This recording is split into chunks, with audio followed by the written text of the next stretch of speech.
오늘 여러분과 함께 은혜 받고자 하는 말씀은 마태복음 24장 17절로부터 21절 말씀입니다.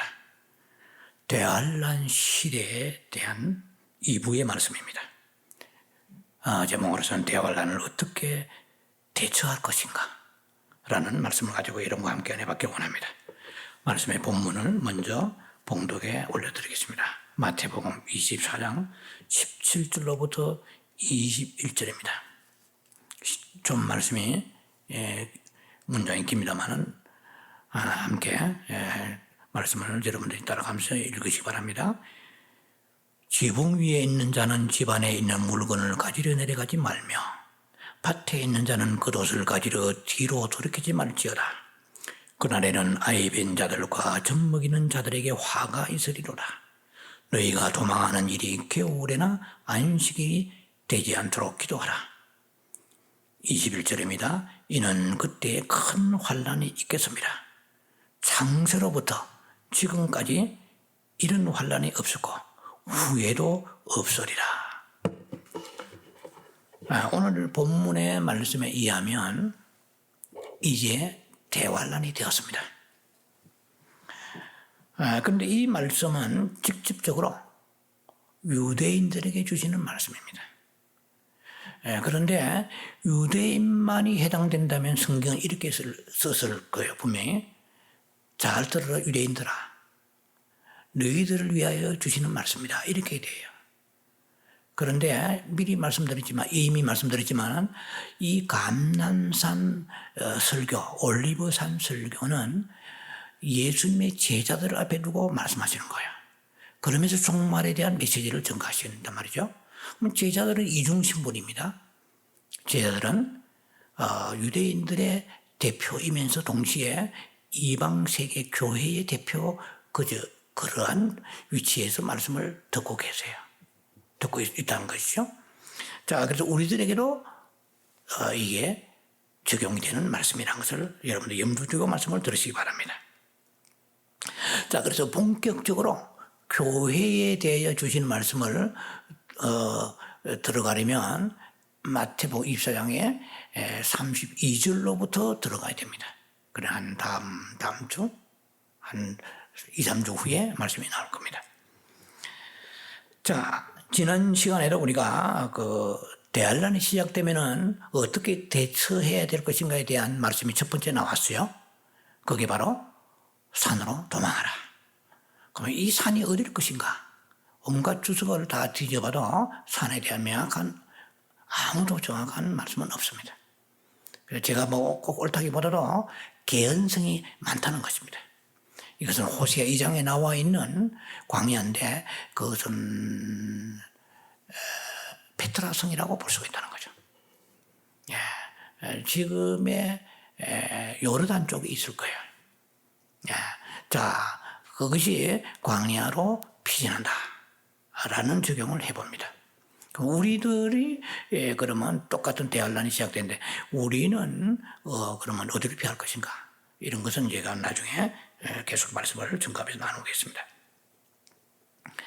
자, 그래서 오늘은 대환란이 닥치면 어떻게 우리가 대처할 것인가에 대한 한 4가지 정도 말씀을 요약해서 여러분과 나누기를 원합니다. 첫 번째, 지붕 위에 있는 자는 도망하라 그러죠. 지붕에 있거든 그냥 거기서 앉아서 죽지 말고 도망가라는 거예요. 그리고 또 지붕에 있는 사람 어떻게 하라 그러냐면 17절 말씀 보세요. 보면은 지붕 위에 있는 자는 집 안에 있는 물건을 가지러 내려가지 말며 이랬어요. 이스라엘의 그 가옥 구조는 일종의 옥상같이 지붕이 평평하게 되어 있습니다.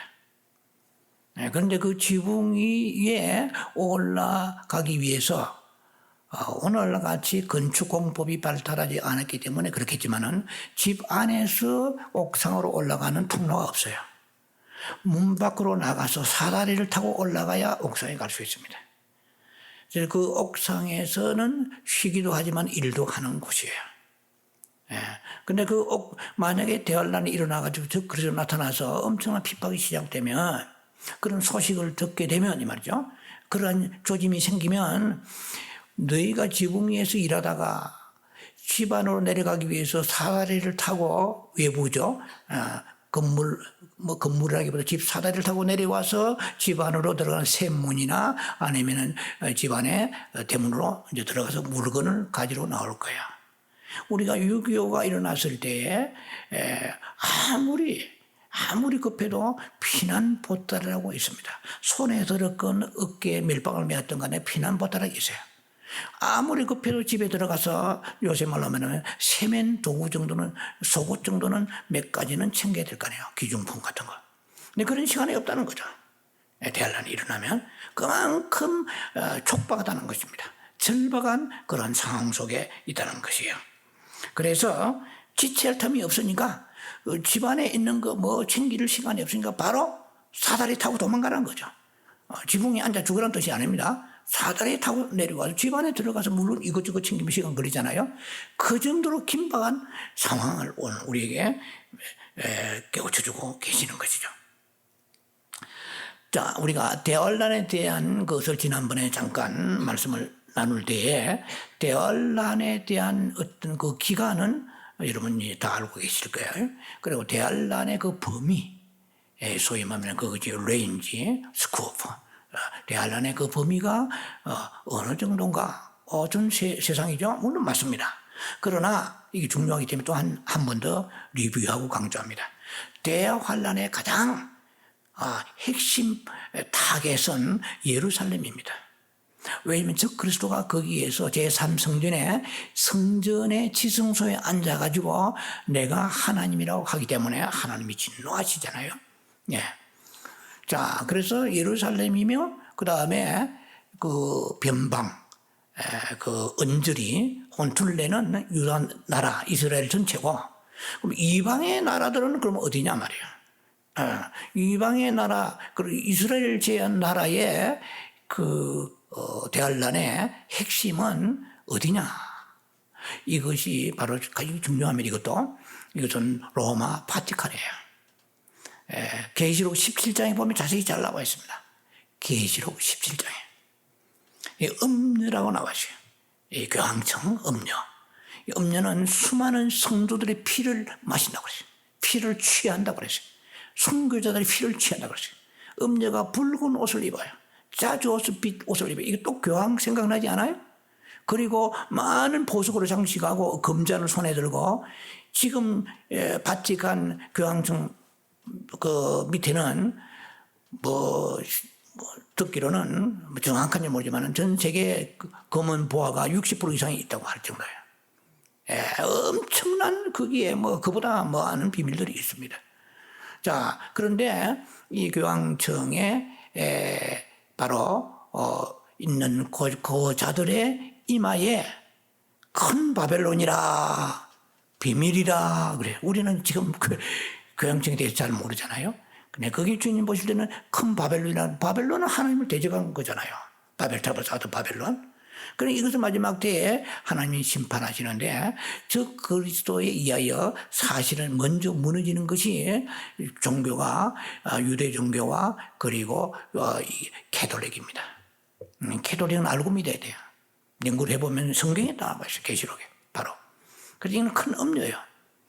자, 그래서 요한계시록 16장 10절에 이제 대환란이 본격적으로 들어가게 되면 로마의 바티칸을 중심해서 위성 국가들 10발가락이죠. 다니엘 2장에 나와 있는 10발가락의 그 나라들이 10나라들입니다. 그 안에서 그리스도 나옵니다. 그래서 지금 많은 학자들이 신학 계시록 연구가들이 즉 그리스도가 어느 나라에서 나온가 다들 찍지만은 아무도 정확하게 알 수는 없어요. 그런데 개연성이 있습니다. 성경적으로 보면 그리스 쪽이라든지 이런 나라들이 개연성은 있다는 것입니다. 그리고 작년에 11월에 코로나 바이러스로 돌아가신 유명한 세계적인 그 종말론자는 그렇게 말했습니다. 베를린에서 나오지 않겠나 이렇게도 얘기했어요. 자, 근데 각자 개념 다 차이는 있습니다만 어찌하든 간에 이 요한계시록 16장에 보면 10절에 다섯째 천사가 호리병 혹은 대접이라고 그래요. 다섯째 대접을 진노의 대접을 어디다 붓느냐 하면은 그 바티칸 위에다가 부어버리러 교황청에다 부어버리면 그 하나의 그도 지금 나라입니다. 로마 나라이지만 바티칸이는 나라예요. 그죠? 거기에서 하나님의 진노의 대접이 쏟아지니까 온 세상이 캄캄해지면서 악창과 종기의 무슨 부스럼 뭐 이런 것들이 생기면서 사람들이 너무나 고통스러워 해를 깨물고 하나님을 저주하고 또 그래도 회개하지 않더라 이런 말씀이 나옵니다. 네. 자, 그러니까 그런데 왜 거기다 붙느냐 하면은 소위 말하면은 짐승의 보좌가 거기 있단 말이에요. 짐승의 보좌, 영의 보좌가 어디에 있냐면 로마 바티칸에 있다고 그래요. 성경에 나와 있어요. 그러니까 성경은 The Throne of the Beast 되세요. 짐승의 왕좌 혹은 보좌 이 말이에요. 하나님의 보좌가 있듯이 마귀도 보좌가 있단 말이죠. 자, 그것이 버가모 교회의 계시록 2장 13절을 보면은 그 사탄의 보좌란 말이 또 나와요. 근데 거기 어디 중심을 두고 활동하느냐 하면은 로마의 바티칸에 그것을 본부로 두고 일하니까 하나님 거기 때려쳐버렸습니다. 그러니까 이 똑같은 대환란이라도 그 격렬함에는 좀 차이가 있어요, 이제. 네. 그리고 전 세계 모든 나라들이 다 대환란에 그 영향권 안에 다 들어있습니다. 그런 계시록 3장 10절에 나와 있죠. 장차 온 세상에 임하여 이랬습니다. 땅에 거하는 모든 자들을 시험할 때라 그랬어요. 이 땅에 거하는 모든 사람이죠. 장차 온 세상이야. The whole world라죠. 온 세상이죠. 그러니까 뭐 브라질 아마존 뭐 밀림도 아니면 아프리카에 있는 그 오지 전 세계 어느 곳이라도 예외 없이 대환란에 다 포함된다는 얘기입니다. 온 세상이라고 그랬거든요. 그리고 누가복음의 21장에 보면은 이 날은 이 대환란의 이 날은 온 세상에 임하여 그랬습니다. 온 세상에 거하는 모든 사람에게 임한다 그랬어요. 그리고 격렬함에 좀 약간 강도의 차이는 있을지 몰라도 모든 사람들이 다 대환란을 겪게 되는 것입니다. 그리고 이제 대환란이 오게 되면 유대인들이 주신 메시지입니다. 두 번째, 겉옷을 가지러 돌이키지 말라 이랬어요. 자, 그것은 18절 보면은 밭에 있는 자는 겉옷을 가지러 뒤로 돌이키지 말지어다 그랬어요. 여러분들 아시죠? 속옷을 달라면 겉옷을 달라. 마태복음에 여러분 산상수훈의 5장에 여러분들 6장 보시면 잘 아실 것입니다. 자, 이스라엘의 사람들에게 그 겉옷이라는 것은 굉장히 그들에게 갑옷처럼 중요합니다. 왜냐하면 우리들은 옷이 봄, 여름, 가을, 겨울, 철철에 옷이 있지만 그들의 그 겉옷은 외출복이고 작업복이고 생활복이고 또 때로는 예복도 되고 저녁에는 이불도 되고 담요도 되고 다 돼요. 그러니까 저녁에는 그 이불을 덮고 그 옷을 통짜로 되어 있잖아요. 이불을 덮고 이불을 덮고 자는 겁니다. 근데 그것이 또 낮에는 외출복도 돼요. 또 일하러 갈 때는 밭에 벗어나고 또 일도 하는 거예요. 거기다가 또 술이 달려 있어요. 가지고 술이 달려 가지고 토라를 아침에 외울 때 613개의 토라의 그 상징이죠. 그걸 가지고 입고 암송합니다. 그 정도로 그들은 종교적으로 생활적 면에서 겉옷은 굉장히 중요합니다. 속옷을 달라는데 겉옷 달라 그러면은 너무나 아까운 것을 재산 목록 1호와 같은 것을 준다는 그런 뜻이거든요. 그래 밭에 일하다가 겉옷을 벗어놓고 땀이 흐르니까 일을 하다가 이제 와장창하면서 대환란의 소식이 들리면서 적그리 나타나가지고 핍박이 시작될 때에 그 겉옷이 소중하다고 저쪽 코너에 벗어놓던 밭대기 입구에 벗어놨던 아니 어디 벗어놨던 그것을 가지러 가지 말라 이 말은 그만큼 시간이 절박하다는 거야.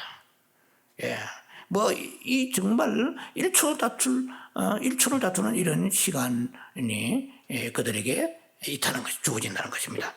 자, 그래서 겉옷을 가지고 뒤로 돌이키지 말라. 환란이 코앞에 닥쳤을 때 물질적인 것을 귀하게 생각지 말라는 것입니다. 예, 목숨이 더 중요하지 않느냐는 거예요. 그 옷가지로 가져갔다가 적그리스도의 군사에 의해서 체포되거나 아니면 큰 변을 당할 수 있다는 것입니다. 이 말씀이 누가복음의 17장에 똑같이 말씀이 나와 있어요. 오늘 본문의 말씀이 누가복음 17장에 31절부터 32절 사이에 보면은 나와 있는데 이렇게 되어 있습니다. 본문 똑같아요. 예, 지붕에 있는 사람은 옷가지로 내려오지 말고, 그 다음에 밭에 있는 사람은 물건 가지로 내려오지 말고, 밭에 있는 사람은 겉옷을 가지러 돌이키지 말라. 이렇게 말씀하시고 한 가지가 더 마태복음보다도 삽입이 되어 있는 말씀이 있습니다. 그게 뭐냐면은 롯의 처를 생각하라. Remember Lot's wife. 롯의 처가 왜 툭 튀어나와요? 자, 롯의 처는 여러분들이 처에 대해서 여러분 잘 아실 것입니다. 창세기 29장에 보면 롯의 그 처가 소금기둥 된 사람이잖아요. 예, 소돔과 고모라 성에 환란이 왔습니다. 소돔 고모라 성에 그 유황불을 때릴 때에 천사를 통해 롯의 가족이 다 밖으로 빠져나왔는데 천사가 가족들의 롯을 위시해서 손을 잡고 끌어냈어요. 안 가려 하니까 미련이 많아가지고. 심지어 롯 같은 사람도 거기 주저했다 나와 있어요. 롯의 처는 말할 것도 없고. 그래서 천사의 손을 안 끌렸으면 롯도 거기서 유황불에 맞아 녹아버렸을 것입니다. 그래서 사랑의 강건하심으로 끌고 나온 거예요. 그건 왜? 아브라함의 기도가 있었기 때문에. 그래서 우리들의 중보 기도가 없는 가정은 사탄이 심하게 공격하면 멸망해 버리고 맙니다. 그러니까 중보 기도가 얼마나 중요한지 몰라요. 아브라함의 중보 기도를 통해서 그래서 천사가 손을 잡으니까 우리말로 재해석하면 싫어요. 왜 손을 잡아요? 아파 죽겠는데 놔요. 내 얘기면 지금 유황불이 때리시는데 천사가 말을 했는데 경고했는데도 불구하고 그건 뭐 우유독갱이에요. 그런데 롯의 처에게 뒤를 돌아보지 말라고 했잖아요. 그래서 롯의 처가 가다가 산으로 도망가 뒤로 돌아보더라도 머물지 말고 뒤를 돌아보지 말라고 했는데 롯의 처가 뒤를 돌아봤던 거 아시죠? 왜 돌아봤을까요? 세상에 미련이 있는 거예요. 알토란 같은 딸다가 있고 우리말로 말하면 그게 기준품이 있는 거예요. 장신구가 있고 어떻게 해서 번 돈이고 어떻게 해서 사온 가구들인데 어떻게 모아놓은 보석인데 저것이 녹다니 하면서 그렇게 해서 천사가 당부하고 뒤를 돌아보지 말라고 하는데 뒤를 돌아보다가 소금기둥이 되었다. 제가 한 30 몇 년 전에 이스라엘 선교술에 갔을 때 사해바다 가면은 소금기둥이 지금도 남아 있습니다. 진짜인지 가짜인지 모르겠는데 아마 가짜가 그렇게 되겠어요. 자, 뒤를 돌아보지 말라는 것은 우리에게 세상 것을 향하여 너희도 자꾸 연연해서 거기에 마음을 두지 말라는 것입니다. 자, 우리가 이 참 제일 성도들에게 이 세상 사람들이 가장 큰 문제는 돈을 버느냐 마느냐 부자냐 아니면 가느냐 성공하냐 실패하냐 이게 아니에요. 예수 믿고 구원받느냐 안 받느냐는 거예요. 우리는 인생을 볼 때, 나라를 볼 때, 사람을 볼 때, 어떤 것을 볼 때라도 항상 복음을 가지고 봐야 됩니다. 첫째는 세상에 아무리 출세하고 부귀영한 우리도 그 사람 안에 주의 성령이 계시느냐 이게 중요한 거예요. 예수를 믿는 자냐. 그 다음에 이 사람이 환난 성도냐 휴고 그러니까 대환난 전에 휴고 될 수 있느냐 신부냐 아니냐라는 두 번째 관점이 들어가야 됩니다.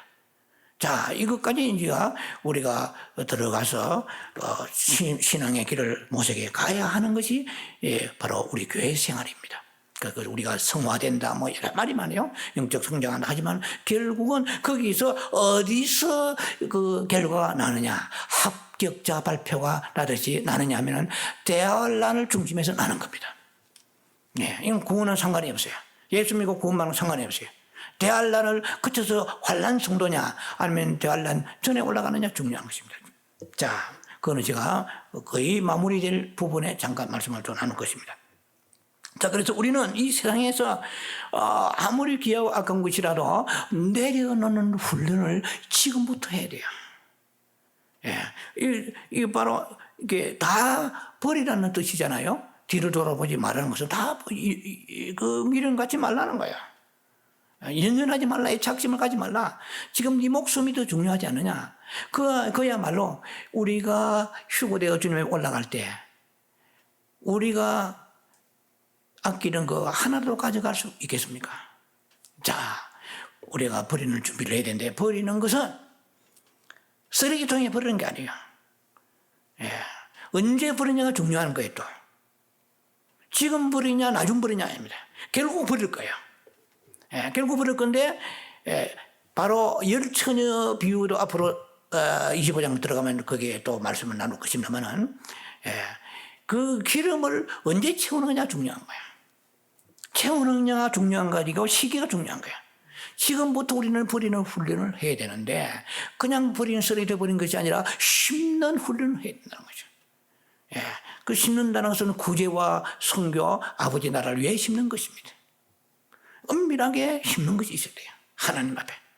분명히 우리가 하나님 앞에 그 상을 받게 됩니다. 계시록 22장 12절에 보라 내가 속히 오리라. 내가 너희들에게 내게 줄 상이 있어서 각 사람이 행한 대로 갚으리라 그러죠. 이거는 계시록이나 성경 전체를 통해서 맥락이 하나로 서로 연결되는 말씀입니다. 예, 이 상이 없는 불타버리는 사람 혹은 상 받을 게 없는 사람은 신부로 들어갈 수가 없어요. 예, 우리가 마음만 가지고 신부가 되는 거 아니에요. 우리는 믿음으로 은혜로 구원받습니다. 손 안 대고 코 풀기요. 그러나 상을 받으려면 심어야 돼요. 예, 기도로 심고 물질로 심고 봉사로 심고 헌신으로 심어야 되는 거예요. 제가 좋아하는 말씀이 마가복음 9장 41절에 너희가 예수께 속하였다 하여서 냉수 한 그릇 찬물 한 그릇을 대접하면 결단코 상을 잃지 않으리라 말씀하십니다. 그만큼 마지막에 우리가 가서 어디서 결정나느냐, 그것은 그리스도 심판대 앞에서 결정되는 거예요. 자, 버릴 각오를 해야 대환란이 오면 버릴 각오를 해야 살아남는데 그때 가서 버리느냐, 지금부터 버리는 훈련을 하느냐, 연습하느냐가 중요한 것입니다. 세 번째로 대환란이 오면은 아이벤 자들과 산모들에게 젖먹이는 자들이 나와서요. 산모들에게 화가 있으리라 그러죠. 언제요? 대환란 때. 19절에 이렇게 말씀하십니다. 그날에는 아이벤 자들과 젖먹이는 자들에게 화가 있으리로다 그러죠. 이걸 참 적용을 잘 해야 되는데요. 예. 이건 유대 사람들이 주시는 말씀이면서 동시에 깊이 성경에 연구하면은 오늘 우리들에게도 적용되는 말씀이에요. 예. 자, 아이를 이렇게 뵌 자들은 몸이 무거워 가지고 피난 가는데 얼마나 결정적으로 불편하겠습니까? 뒤뚱거리잖아요. 그리고 젖먹이는 자들에게 화가 있다. 화는 재앙이고 저주죠. 예, 그 젖먹이는 어린아이가 칭을 대고 젖달라고 그러고 덩어리 업고 아니면 배에 안고 가든지 차고 가든지 업고 가든지 뭐 어떻게 일단은 아이를 데리고 가면은 홀몸이 있는 사람보다는 얼마나 피신한데 불리하겠습니까? 그런데 만약에 굴에 숨었다가 합시다. 즉 그리스도의 그런 그 군대들에 의하여서 체포되지 않기 위해서 혹은 베리칩 안 받으려고 어디 굴에 숨었다가 애가 빽빽 울어보세요. 발각되잖아요. 예. 어쨌든 간에 그러면 이렇게 성경을 잘못 보면 유대인들에게만 해당되지 않습니까? 그렇지 않아요. 예. 이것은 오늘 우리들에게 동일하게 해당될 수 있는데 누구에게 해당되느냐? 대환란 전에 휴고되지 못하고 남아있는 환란 성도 끝에 가서 휴고되는 사람들이 almost 제가 정확하게 성경에 나와 있지 않지만은 대환란 전에 휴고되는 사람들이 그렇지 몇 프로는 되겠나? 5%, 10%, 15%? 성경은 그건 없어요. 없지만은 분명히 천열매 성도, 퍼스트 성도는 성경을 아무리 연구해봐도 절대 많지 않습니다. 왜냐하면 대다수의 사람, almost거든. 예. 대다수의 사람들은 환난 끝에 가서 휴거되는 것입니다.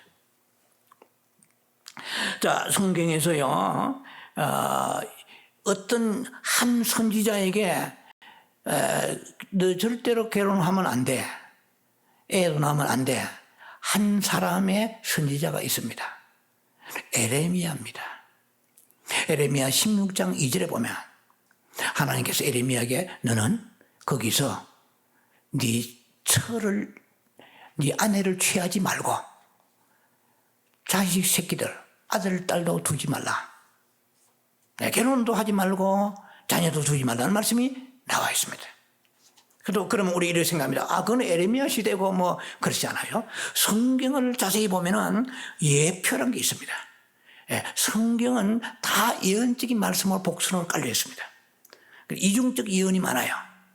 그 시대도 적용이 되고 대환란 시대나 오늘 이 시대도 적용되는 말씀들이 예언이 많습니다. 안 그러면은 우리들에게 구약 같은 거 뭐 필요하겠습니까? 자, 그러면 에레미야가 활동하던 그 시대는 바벨론 시대입니다. 바벨론의 왕이, 유명한 왕, 강팍한 왕이 있습니다. 바벨론의 느부갓네살 왕이 이스라엘 예루살렘 침공해서 다 불태워버리고 회파합니다. 그러면 그 바벨론이라는 나라는 오늘날 로마 제국과 같은 나라요. 그리고 느부갓네살 왕은 바로 적 그리스도의 예표입니다. 그러면 이게 에레미야는 적 그리스도 예표인 그 바벨론 왕, 느부갓네살 왕이 활동하던 살아있던 그 시대의 선지자입니다. 그러면 여기에 나오는 에레미야는 누구냐?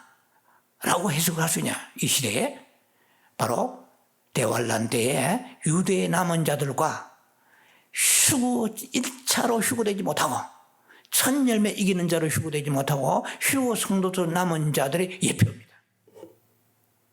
자, 그럼 한번 계산해 보세요. 이런 시간이 충분하지 않기 때문에 성경 공부가 아니기 때문에 다 설명을 못합니다만은 지금으로부터 대환란이 시작된 것이 언제 시작된지 아무도 모릅니다.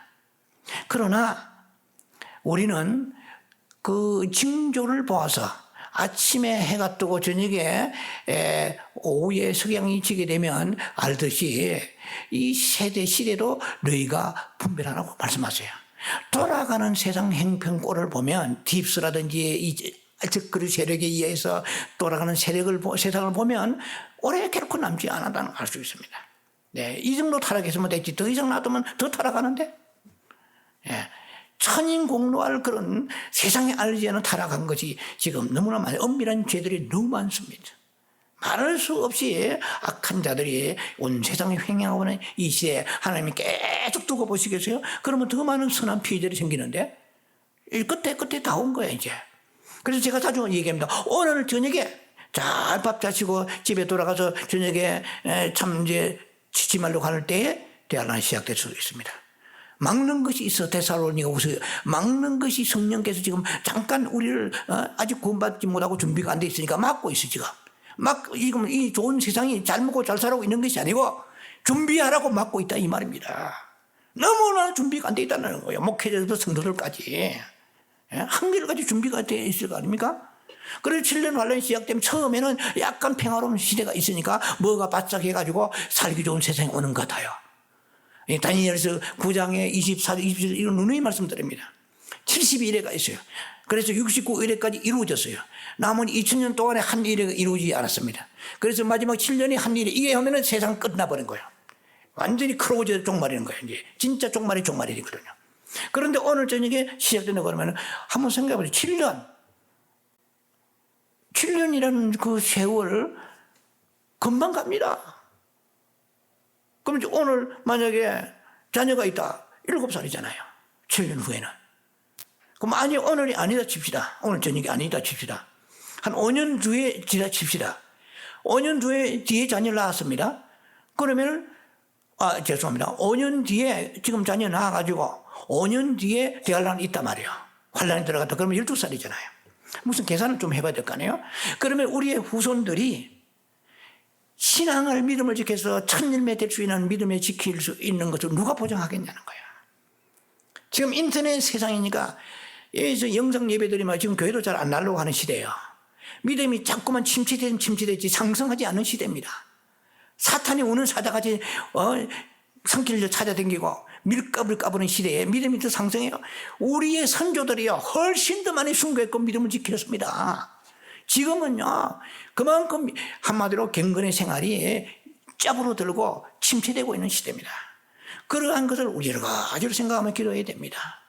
자, 그러면 우린들, 저와 여러분인들 대환란 7년 중에 중간에 대환란 직전에 휴거될 수 있다고 여러분 자신합니까? 여러분 삶을, 저나 여러분 삶을 늘 기도하는 묵상을 돌이켜봐요. 이리 가지고 저는 이런 설교를 하고 이런 하는 부담을 주시는데 제 자신도 제게 적용합니다. 이리 가지고 올라갈 수 있겠나? 주여, 이거예요 지금. 뭐 좋은 거 먹고 말이야, 좋은 거 입고 좋은 거 우리가 누리고 사는 게 중요한 게 아니고 먼저 그 나라 의를 구하라 했으니까 그건 하나님이 주실 것이고 기본 생활은 우리가 추구해야 될 것이 과연 대환란이 뭔지를 몰라서 그런 거예요. 이제 제가 마무리할 때 말씀을 좀 그걸 언급할 것입니다. 자, 그래서 이런 그 경고를 주세요.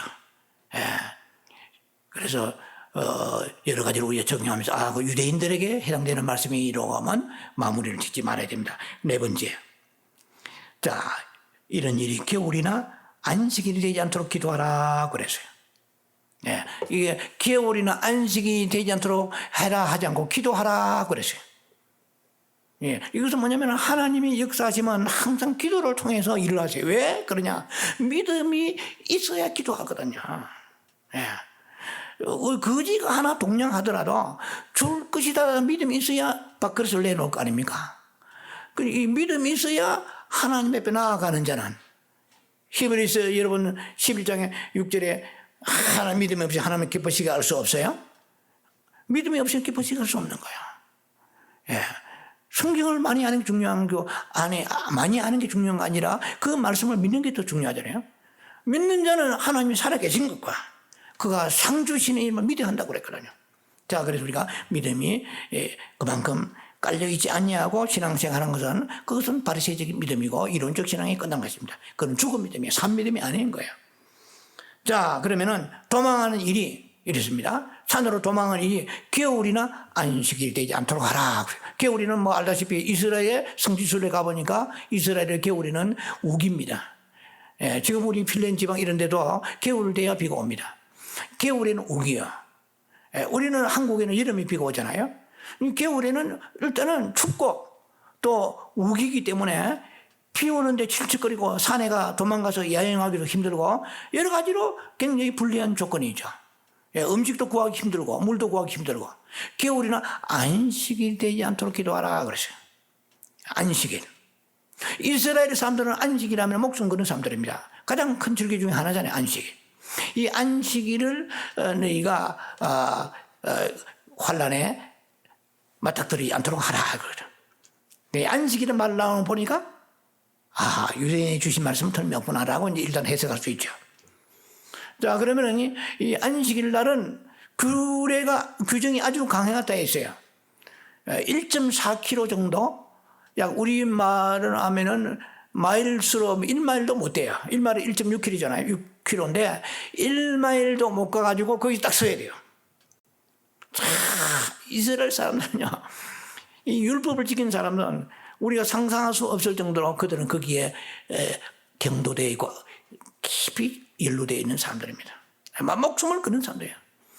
그러니까 에피파네스는 시리아의 이런 왕이 막 예루살렘을 침공해 왔을 때 BC 167년 그때 안식일이에요.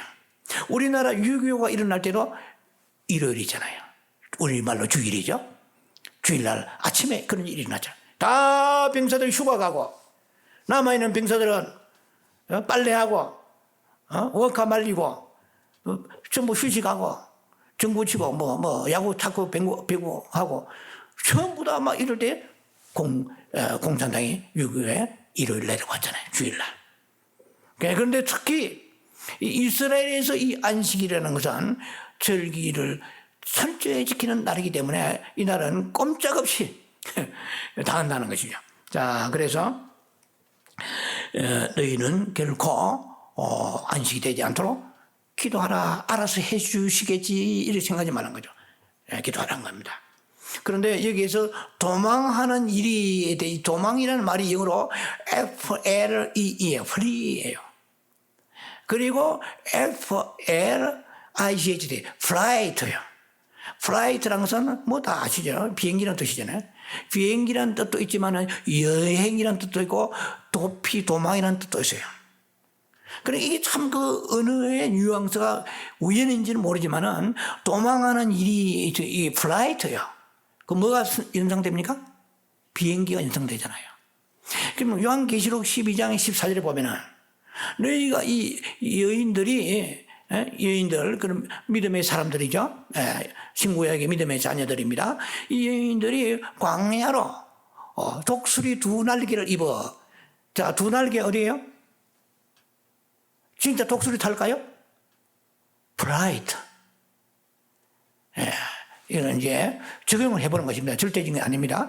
독수리 두 날개를 타고 광야 자기 스스로 피신해서 뱀의 낯을 피하여 한때 두때 반때를 거기서 보양받으라 양육받으라 나와 있어요. 그럼 이게 광야는 어디라고 했습니까? 유대인들에게?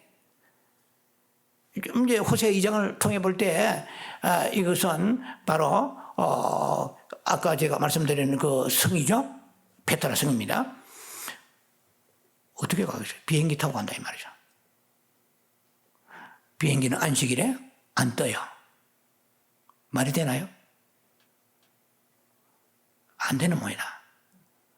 자, 이렇게도 적용을 해볼 수도 있는데 또 시간 관계에서 하나만 더 소개한다면 이 독수리는 전 세계 모든 나라들은 다 나라의 상징인 동물이 있어요. 내가 그거 다 배우지도 못하고 다 알지 못하지만은 특히 우리 한국은 호랑이죠. 한국에 올림픽 할 때 호랑이 아시죠? 호랑이 마스코트. 그럼 미국은 뭘까요? 독수리죠. 독수리 두 날개 업어가지고, 그러니까 무슨 말이냐면은, 이 유대인들이 미국까지 비행기 타고 날아오겠어요? 저는 그렇게 생각해요. 말씀 보면서. 환란성도 남은 자들 가운데에서 이 미국이라는 나라로 이민의 나라잖아요. 이곳으로 대환란에 혹심해지면은 사람들이 이곳으로 날아올 수 있을 것이다. 자, 이것은 어디까지 한번 적용해 보는 것입니다. 그 정도로 넘어갑니다. 그러면 실제로 우리는 이 대환란의 이런 불행한 일들이 우리에게 적용이 안 되도록 하는 길은 한 가지밖에 없습니다. 그건 제가 결론 때 말씀드릴게요. 한 가지밖에 없습니다. 자, 21절 말씀 보면은 역사상 가장 큰 환란이 대환란입니다. 대환란은 Great Tribulation이에요. Big Tribulation, Great Tribulation. 그러니까 대환란이에요. 그러니까 성경에서 목회자들 설교들 중에서 7년 대환란이라는 말을 쓰면은 벌써 핀트가 어긋난 겁니다. 7년 환란이고 그 다음에 대환란은 후 3년 반, 3년 반입니다. 그러니까 대환란은 기간이 후 3년 반이에요. 그걸 꼭 기억하시기 바랍니다. 그래서 한때, 두때, 반때 나와 있잖아요. 1260일 나와 있고 또 1290일 나와 있고 1335일 나와 있고 이거 다 이미 설명해 드렸습니다. 그것도 희한하게 풀던 사람이 있더구만요. 정말 기가 차요 같은 목회자지만 대환란은 45일에 푸는 사람이 있어요. 또. 왜 그러냐? 계산해. 1290일에다가 1260일에 90일 1335일 해가지고 막 계산해. 여러분에게 말하고 싶지 않네요. 대환란에 45일을 한 사람이 있다니까요. 방송에서. 오케이. 그런 거는 우리가 들 필요 없습니다만은 아무튼 흑색무민합니다. 창세로부터 지금까지 이런 환란이 없었고 후에도 없으리라. 모세 시대에 이스라엘 백성들이 금송아지를 아론을 필두로 섬겼습니다. 그때 하나님이 진노하셨어요. 그래서 진멸을 하시려고 하나님께서 용서하지 않은 그러한 진노가 임할 때에 모세가 출애 32장 본 모세가 그렇게 하나님의 강구합니다. 여호와여, 만일 그들의 죄를 사해 주시 아니하시면 내가 차라리 하늘의 생명책에 여호와의 그 책에 일어났어요. 그 생명책입니다. 내가 이름이 지어진 한이 있더라도 차라리 나는 하나님이 구원해 주시기 원합니다. 만약에 이스라엘 백성들을 용서하지 아니하신다면 그 생명책에서 내 이름을 지어 주소서. 자, 모세가 정말로 위대한 지도자이면서 백성들을 사랑하는 그리스도의 마음을 가지고 있는 지도인 것 같아요. 하나님께서 모세의 그 간절한 그 기도를 통해서 하나님 응답해 주셔서 그래 알았다. 그러면 내가 지시한 그 땅으로 너 백성을 인도하라. 그러나입니다. 출애굽기 32장 34절에 내가 보응할 날에는 그들의 죄를 보응하리라 그랬어요. 자, 우리가 그 기도함으로 인하여 하나님의 그 징계와 그리고 채찍을 피할 길을 우리가 주시지만은 그것이 다가 아니라는 것입니다. 자, 보면은 비록 모세가 간절히 백성들을 위해 중보 기도했습니다. 근데 하나님의 은혜가 임하시고 모세의 그 중보 기도를 통하여 그 진멸하심은 보류되었지만은 그것이 취소되고 그것이 완전히 소멸된 게 아니라는 거죠. 자, 아까 말씀드린 것처럼 출애굽기 32장 34절에 내가 보응할 날에는 이랬거든요. 자, 그래서 이렇게 심판을 연기하셨지만 다가올 대환란을 미리 안배하셨다는 것을 볼 수가 있습니다. 자, 그래서 우리가 매일 죄를 짓지만은 그러나 하나님이 용서해 주시고 죄를 연기해 주셔도 그러나 그것이 채찍이 보류되었다는 것을 기억해야 됩니다. 자, 한번 보세요. 아이, 목사님, 우리 죄가 양털같이 휘어지고 눈같이 깨끗하게 양털이 휘어진다. 물론 그렇습니다. 한번 다윗을 보십시다. 다윗이 우리아의 아내를 바세바를 범했을 때 다윗이 베개 닛이 다 베개 껍데기, 베개 입히는 것이 다 젖도록 눈물을 흘렸습니다. 그렇게 회개했지만 죄는 사해 주시지만 그 대가는 지불했다 안 했다 했죠. 그래서 다윗의 그 바세바를 통해 낳은 아들이 딸인지 몰라요. 성경은 그게 없으니까. 그게 자녀가 일주일이나 금식에 그래서 죽어버렸어요. 그 다음에 다윗의 그 압살롬 아들이 형제의 난을 일으켜서 살육이 온 집안에 피 비린내가 나는 가정이 되었습니다. 압살롬이 그냥 아버지의 왕이 찬탈하는 기본이고 말로 다 할 수 없는 대가를 지불했습니다. 여러분, 신약에서 가늠한 여인이 범죄했을 때 돌로 치려 할 때 예수님께서 이 중에 죄 없는 돌로 치라고 말씀하셨잖아요. 그것만 우리가 알아서는 안 되죠. 다시는 죄를 범하지 말라. 아무도 너를 정죄하지 못하리라. 죄를 다시 범하면 채찍이 날아온다는 것이죠. 우리는 죄를 회개하는 것보다 더 중요한 것이 안 짓는 게 더 중요합니다. 자꾸 회개하는 길이 있으니까 죄 짓고 회개하면 되지. 안 돼요, 그러면. 우리가 가급적이면 아니요. 그야말로 몸부림쳐야 되죠. 죄를 짓지 않도록. 자, 대환란의 기간이 1260일 그리고 42개월, 한때, 두때, 반때야. 한때는 1년이죠. 자, 토탈 합치면 3년 반이잖아요. 지금까지 있어온 역사상 모든 환란 중에 가장 큰 환란이 이런 것입니다. 이사야 13장 9절부터 11절 말씀을 보면 제가 편의상 앞부분만 읽습니다. 보라, 여호와의 날 곧 잔혹히 분냄과 맹렬히 노하는 날이. 자, 이 대환란은 하나님의 진노가 임합니다. 적 그리스도에 대한 것도 있지만은 적 그리스도를 추종하는 수많은 네이션, 국가나 민족이나 그리고 개인들, 모든 나라들, 또 유대 민족도 포함되고 이방인들 다 포함됩니다. 자, 하나님이 진노하세요. 잔혹히 분냄과 맹렬히 노하는 날이 이르러 땅을 황폐케 돼요. 땅이 어떻게 황폐해질까요? 성경에 다 나와 있어요. 요한계시록에 8장에 들어가면 다 나와 있어요. 그게. 왜냐하면 땅이 3분의 1이 불타버립니다. 수목이. 그 하늘의 별과 이런 데다 어두워지게 되고요. 바다가 3분의 1 다 불타버리고 선박도 불타버립니다. 3분의 1, 3분의 1, 3분의 1 다 나와요. 그게 계시록 8장에 나왔어요. 나팔을 첫째, 둘째, 셋째, 넷째 나팔 불 때까지 막 이런 일이 일어나는 거예요.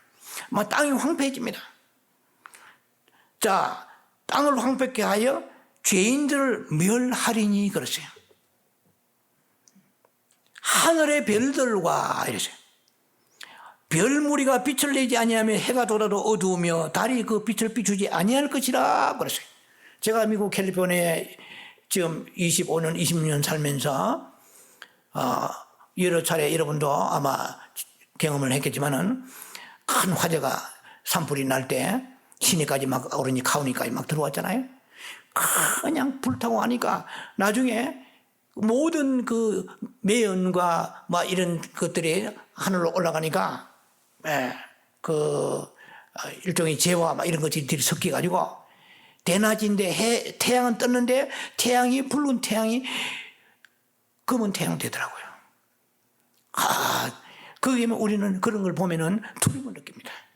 있어야 할 태양이 있어야 되는데 그 태양이 그 자리에 있는데도 불구하고 검은 태양이 되는 거예요. 그러니까 온 하늘이 보통 뭐 어두워지는 구름 끼는 그런 하늘과 달라요. 두려움과 어떤 재앙이 임하는 같은 느낌을 느꼈습니다. 자, 이 대환란이 되면 사람들이 대환란 되면 뭐 유대민족 뭐 어쩌고 저쩌고 그리스도 뭐 이 정도가 아니에요. 온 세상이 이렇게 해와 달과 별들이 기능을 잃어버립니다. 자, 그래서 누가복음 21장 보면은 일성신이 일월성신, 날일자 다룰자, 그러니까 해와 달과 별성자, 해와 달과 별이 이랬어요. 해와 달과 별은 하늘의 새 삼총사잖아요. 해와 달과 별이 어떻게 하느냐 하면은 이게 권능이 흔들린다고 그래요. 이 징조가 있어서 어두워지게 되고 피 흘리는 것처럼 되는 것입니다. 그 다음에 땅에서는 이 모든 민족들이 바다가 성난소를 울부짖는 거예요. 바다가 어떻게 울부짖는지 모르지만 무서운 쓰나미 같은 게 일어나는 거예요. 이제 바다에는 쓰나미요, 하늘에는 별이 그 빛을과 해와 달과 별이 빛을 잃어버리는 것입니다. 파도가 울부짖습니다. 그 쓰나미 일어나가지고 일본에 쓰나미 왔을 때 모든 일본의 열도를 막 삼켜버린 것을 우리가 봤지 않습니까? 그 다음에 사람들이 장차 올 일이 무서워서 기절하리니, 절도하리니. 그러니까 대환란에 절도의 중사가 많다 이 말이에요. 벌써 안 깨면 죽는 거잖아요. 이 정도로 무서운 거예요. 하늘의 권능들이 흔들려. 이사야 13장 13절에 이렇게 나와 있습니다. 그러므로 만군의 여호와가 분하여, 하나님이 지금 분노하시는 거예요. 명렬히 노하는 날에 하늘을 진동시키시며 했습니다. 아니, 땅이 진동되는 것은 earthquake라고 그래요. 지진이라고 그래요. 땅을 흔들잖아요. 그런데 하늘을 하나님이 자신이 만드신 하늘을 하나님이 흔드세요. 이 하늘을 흔들어요. 이게 뭐냐면은 이것은 heavens quake, heavens shake, heavens tremble. 하늘이 진동되는 거예요. 하늘을 흔들면 우리의 영성기도원에 대추밭에 가을에 수확할 때 대추 딸 때 따다가 위에 있는 걸 막 흔들려. 흔들면 대추가 떨어지듯이. 대추가 떨어지면 좋지. 마지막 때 흔들면 하늘에 별이 떨어지면 어떻게 하겠어요? 캘리포니아 큰 별 몇 개만 떨어져도 구덩이 움푹 파가지고 도시 전체가 다 완전히 지하에 매장되고 말 것입니다. 그리고 이렇게 되어 있어요. 땅을 흔들어 그 자리에서 떠나게 하리라니 했습니다. 그래, LA가 샌디에고 쪽으로 와버리고, 샌디에고가 오렌지 카운티로 자리가 지각이 변동이에요. 이렇게. 어떻게 살아남겠어요? 이러한 것이 온 세계 곳곳마다 일어난다는 거죠. 자, 이사야 13장 15절에는 만나는 자마다 창에 찔리겠고, 잡히는 자마다 칼에 엎드러지리라. 물론 이 말씀은 바벨론에 대한, 바벨론 포로에 대한 직접적인 말씀이지만 아까 말씀드려요. 하나님의 말씀은 이중 예언이라고 그러죠. 오늘 마지막 시대에 적용된 말씀이란 말이에요. 대환란의 참상은 그야말로 참혹합니다. 상상할 수가 없습니다. 이러한 현상이 마지막 시대에 일어날 것입니다. 대환란이 일어나게 되면 유대인의 3분의 2가 죽습니다. 요한계시록 9장의 인구에 보면, 요한계시록 9장에 보면 동방에서 군대가 옵니다. 2만만이 와요. 2억의 군대가 옵니다. 동방에서 2억의 군대 같으면 중국 아니고 어디 있겠어요? 중국은 엄청난 군대를 가지고 있습니다. 2억의 군대가 유브라데 강으로 오는데 그때 유브라데 강이 다 말라버려요. 바싹 말라버려요. 유브라데 강으로 마병대가 와요. 말을 타고 온다 이 말이야. 그 무슨 말을 타고? 몽고의 말이 지금 준비되어 있습니다. 몽고의 살찐 말들, 세계 최고의 말들이요. 엄청난 기량 있는 말들이 준비되어 있어요. 그걸 착취해가지고 중국의 모든 적그리스도 세력들이 이스라엘 쪽으로 유브라데강으로 옵니다. 그래서 그때 인구의 3분의 1이 죽습니다. 지금 세계 인구 79억인데 약 27바락이 죽어버려요. 이건 소설이 아닙니다. 네, 드라마도 아니에요. 자, 그래서 그 다음에 중요한 게 뭐냐면은, 그리고 6째 나팔이 불 때에 세계 3차 대전이 일어난다 이 말이에요. 베리베리 말이 많지만 여러분 정확히 성경적으로 짚어야 됩니다. 6째 나팔이 나팔이 불 때에 세계 3차 대전이 유브라데 강에 일어나서 한 분이 죽어버려. 그리고 7째 나팔이 불 때 계시록 11장 15절에 7째 나팔이 불 때 뭐요? 대다수의 남은 자들. 자, 이게 중요합니다. 대환란 전에 휴고되지 못하고 첫 열매 휴고 안 되고 신부의 영성하지 않은 대환란에 남아있는 환란 성도들이 어떻게 해요? 인구의 3분이 죽고 난 이후에 넘어가서 그때 딴따라 나팔 불 때에 공중으로 휴고된다는 사실이에요. 조금 맥이 잡히세요? 이 성경을 드로잉해야 됩니다. 그림처럼 봐야 됩니다. 정확하게. 그러면 우리가 말씀을 알면 준비해요. 예. 우리가 무식하면 용감하다고요. 호세아 4장 6절에 지식이 없이 망하잖아요. 영적 지식이 있어야 준비할 거 아닙니까? 저라도 이거 만약에 환란 전에 휴가 있다. 환란 전에 휴고설이 있습니다. 환란 중간 휴고설이 있습니다. 환란 끝에 휴고설이 있습니다. 그러면 목사님은 어디에 속합니까? 나는 어디도 안 속해요. 저는 휴고설에서 뭐냐면 부분 휴고설입니다. 대환란 7년 중에서 대환란 그 직전의 휴고 아주 소수의 첫 열매들. 계시록 12장 5절, 계시록 14장 1절로 5절 성경에 나와 있습니다. 보좌로 휴고된다고 그랬어요. 그리고 나머지 almost 거의 majority 대부분의 사람들이 이 환란을 또 통과해서 끝에 가서 그 다음에 공중으로 몽땅 올라갑니다. 그런데 문제는 뭐냐면은 이게 중요합니다. 문제는 이 공중으로 휴되기 직전에 즉 그리스도가 가만 놔두겠어요? 계시록 13장 나와 있습니다. 14장도 나와 있습니다. 뭐가 있어요? 짐승의 표를 가지고 나오는 거예요. 저는 이렇게 했으면 저도 칼빈주의 신학을 한 사람인데요. 한 번 구원은 영원 구원이라고 믿고 그 확신하기 전에 확신을 가지고 있는 사람입니다. 성도는 한 번 성령 받은 사람 구원돼요. 그러나 요한일서 5장 16절에 사망의 죄가 있어요. 다른 유다 같은 죄죠. 예수를 부인하는 거죠. 그냥 구원받겠습니까? 또 하나 무조건 다 구원받다는 것은 저는 그걸 지지하지 않습니다. 자, 페리칩을 받으면 아무리 그 사람이 거듭난 사람이라 할지라도 페리칩을 받게 짐승의 표를 받으면 구원이 안 되는 것입니다. 자, 그럼 페리칩이 언제 오느냐? 마지막 때 대다수의 휴고되기 전에 이런 일이 일어나요.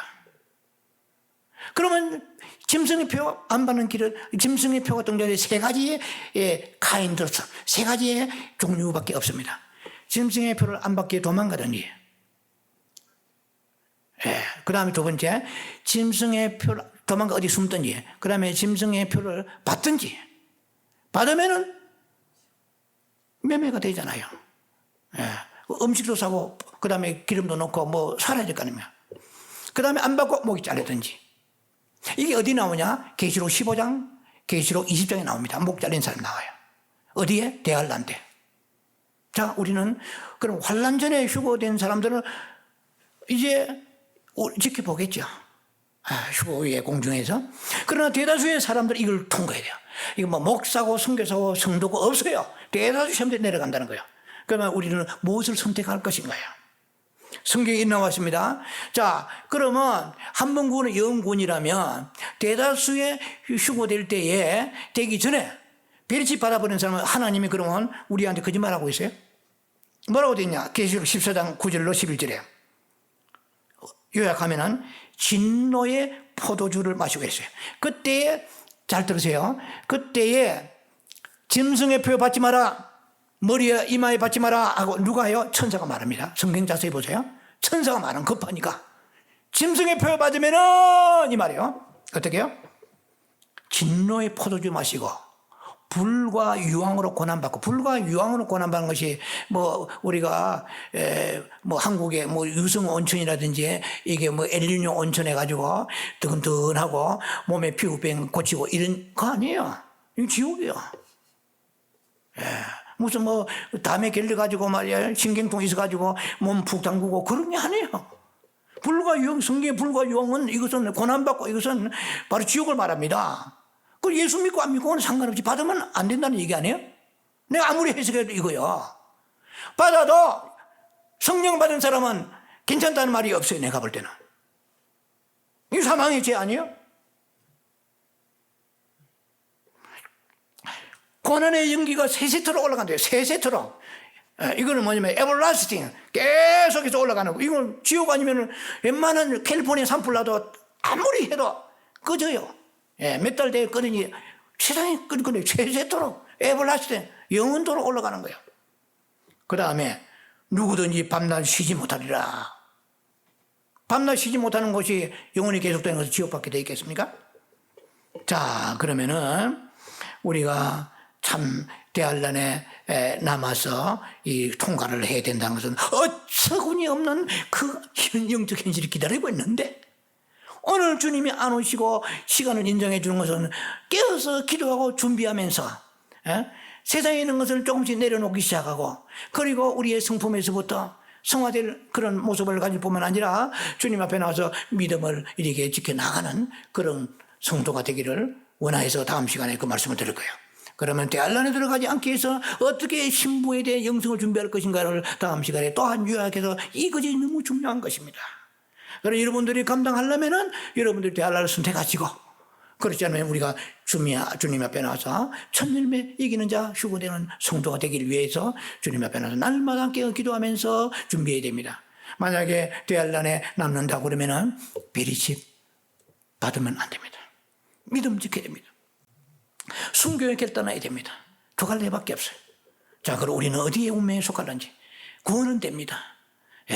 자, 이런 중차대한 문제 앞에 우리는 코로나 바이러스, 이건 문제도 아니에요, 이거 솔직히. 왜냐면은 성경은 이렇게 말씀하십니다.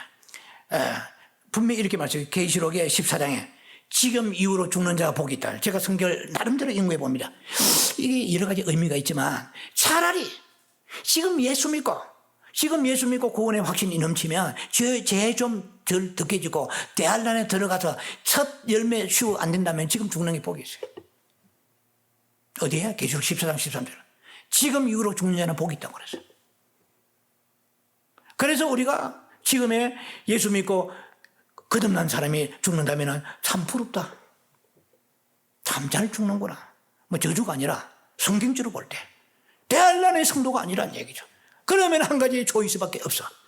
신부로 휴거되기 위해서 날마다 깨어 기도하면서 죄를 회개하고 정결케 하면서, 여러분들 지난번에 말씀 들은 것처럼 정결되어 있어요. 그 다음 시간 말씀합니다. 정결하라, 길이 참으라. 그 다음에 여자와 더불어 음란하지 말라.